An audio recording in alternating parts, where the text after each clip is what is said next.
E aí, vamos direto ao ponto? O que a gente tem aqui hoje não é só um monte de jargão técnico chato, não. Vamos mergulhar numa análise incrível desse material, que é basicamente um bate-papo de mentoria, sabe? Aquela conversa de pausa para o café entre um desenvolvedor sênior e um colega júnior. Eles detalham juntos de um jeito super humano os conceitos essenciais do ServiceNow ITSM.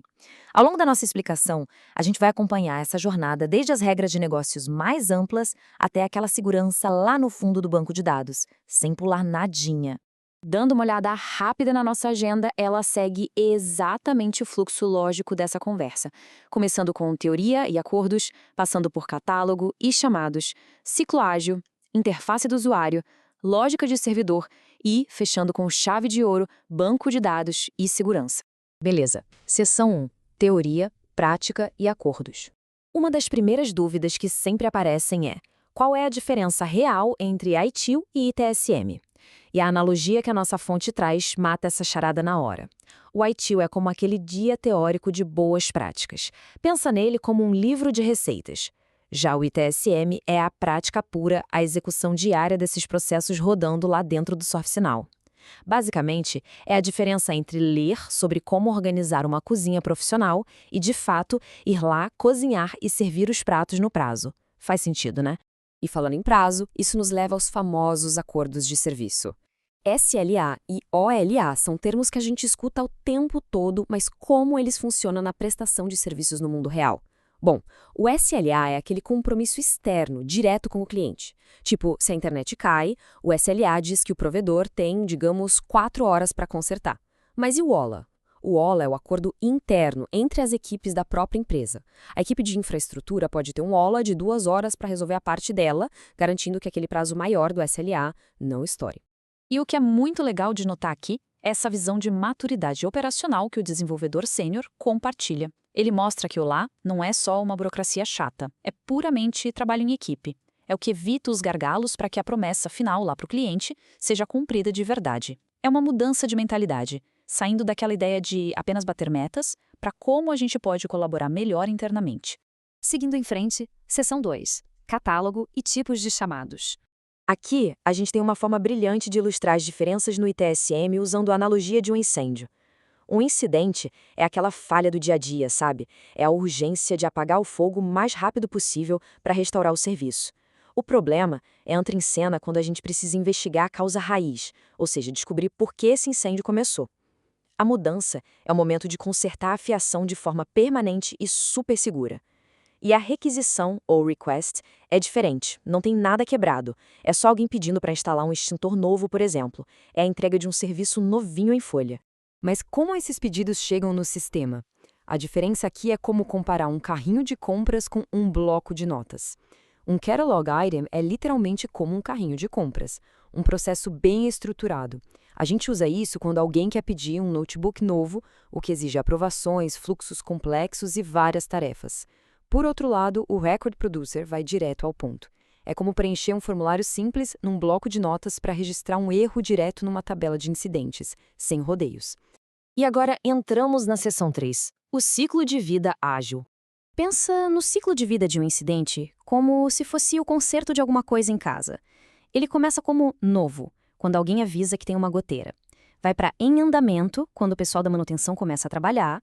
Às vezes precisa ficar em espera, de repente aguardando chegar uma peça de reposição. Passa para resolvido, quando o cano é finalmente consertado. E, por fim, ganha o status de fechado, depois que o morador confirma que parou mesmo de pingar. É o controle do atendimento de ponta a ponta, sem perder nada de vista. Mas como a equipe de desenvolvimento melhora e cria tudo isso? Através de metodologias ágeis, tipo o Scrum. Em vez de planejar um prédio inteiro para entregar só daqui a anos, o ágil é como planejar uma obra por etapas, em ciclos curtinhos chamados sprints. Com essas entregas constantes e cerimônias como o planejamento, a reunião diária, a revisão e a retrospectiva, a equipe consegue se adaptar o tempo todo. E o conselho de ouro que tiramos desse material destaca o valor real de ter uma mentalidade ágil, que é o feedback. Fazer entregas incrementais e validar com quem vai usar o sistema. No fim das contas, não é sobre trabalhar mais rápido, mas sim sobre não trabalhar na coisa errada e evitar um retrabalho gigantesco lá na frente. Beleza, mudando de assunto. Seção 4, a interface do usuário. Para controlar o visual da tela, a gente conta com duas ferramentas principais. A UI Policy é aquela configuração declarativa, visual, bem simples e sem código. Ela é perfeita para esconder um campo ou deixar ele obrigatório. Mas, se a situação pede cálculos ou uma manipulação de dados mais avançada ali na tela, aí a gente precisa chamar a cavalaria pesada, o Client Script, que usa lógica customizada em JavaScript. E dentro desses client scripts, existem momentos diferentes para eles rodarem. O onload roda uma vez só, preparando a tela logo que ela é aberta. Já o onChange é pura reação.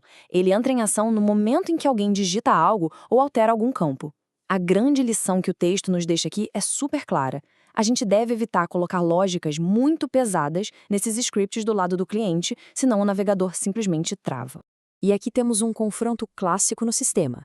Client Script contra Business Rule. Pensa no Client Script como as reações de um formulário ali na tela, melhorando a experiência de quem usa de forma imediata. A Business Rule, por outro lado, atua lá no back-end. É exatamente como as regras de validação num cartório. Ela garante a integridade dos dados, bloqueando qualquer salvamento inválido, não importa o que a tela tenha permitido fazer. Então, o ponto crucial dessa conversa de mentoria é esse reforço de segurança. Confiar apenas nas regras de front-end é um erro gigantesco de arquitetura. Validações críticas precisam obrigatoriamente dessa dupla checagem lá no servidor. É isso que evita que integrações ou importações injetem dados corrompidos no sistema. E isso nos leva perfeitamente para a seção 5, lógica de servidor. As business rules têm momentos super específicos para agir. A regra before funciona como um guarda na porta, sabe? Barrando e ajustando as informações. Tipo, impedir que um valor negativo seja inserido antes mesmo de salvar. Já a regra after atua quando o dado já está seguro lá dentro, reagindo para disparar outras ações, como criar uma tarefa automaticamente logo depois que o registro inicial foi salvo no banco de dados. Para criar automações visuais lá no servidor, nós temos o Flow Designer, e entender a diferença entre as peças dele é vital. As actions são tarefas mais simples de baixo nível, são como blocos de montar, tipo buscar os dados de um usuário. Já os subflows são processos inteiros orquestrados em alto nível, como um fluxo de admissão completinho que junta várias daquelas pequenas actions. E para a galera de desenvolvimento, os script includes são absolutamente essenciais. Eles funcionam como grandes manuais de consulta centrais lá no servidor. Em vez de ficar copiando e colando a mesma lógica em vários lugares, toda a inteligência fica centralizada num lugar só. E olha que fascinante, o lado do cliente também consegue consultar esses manuais de forma super segura através do Glide Ajax, o que ajuda a construir uma arquitetura incrivelmente limpa. Chegando na reta final. Seção 6. Banco de dados e segurança. A analogia que a nossa fonte usa aqui para explicar o Glide Record é simplesmente fantástica. O Glide Record é a principal API do ServiceNow para conversar com um banco de dados. Imagina um arquivo gigante daqueles armários de metal cheios de gavetas e pastas. O Glide Record é aquele funcionário super dedicado que vai até o armário, busca as pastas exatas que foram pedidas, cria pastas novas ou atualiza as que já existem. É a base de quase todas as automações mais pesadas do sistema. Para encerrar nossa análise, o material traz uma reflexão muito forte sobre arquitetura. Ele define as ACLs como o controle de chaves de um escritório, ou seja, regras super rígidas que definem quem pode ver, editar ou deletar alguma coisa. Ao mesmo tempo, ele compara o CMDB com um mapa da fiação e o inventário completo de uma casa, mostrando como todos os equipamentos de TI estão conectados. E a grande provocação que fica para a gente pensar é: de que adianta ter as melhores trancas nas portas do escritório se a gente não tem ideia de onde cada fio da nossa infraestrutura está passando? A lição é clara. Segurança e visibilidade precisam obrigatoriamente caminhar juntas para manter a operação em pé.